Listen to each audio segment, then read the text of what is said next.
Kinundina ng ilang senador ang pagpaslang sa radio broadcaster na si Juan Humalon. Si Senador Ronald Bato de la Rosa iniutos sa pulisya na resolbahin agad ang kaso sa pinakamadaling panahon. Sinuportahan po yan ni Senadora Grace Poe. Dagdag niya, dapat maghigpit ang pulisya sa iligal na pagmamayari ng baril.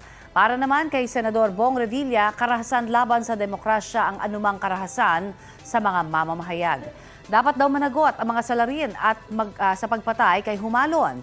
Naghain naman ng panukala si Senador Mark Villar para sa proteksyon ng mga mamamahayag. Makatutulong daw yan sa pamilya ng mga mamamahayag kapag may ganitong klase ng insidente.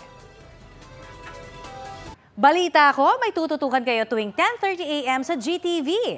Alamin ang mahahalagang balita at impormasyong dapat niyong malaman sa Balita Ko tuwing Lunes hanggang Biyernes. Mag-subscribe din sa GMA Integrated News sa YouTube.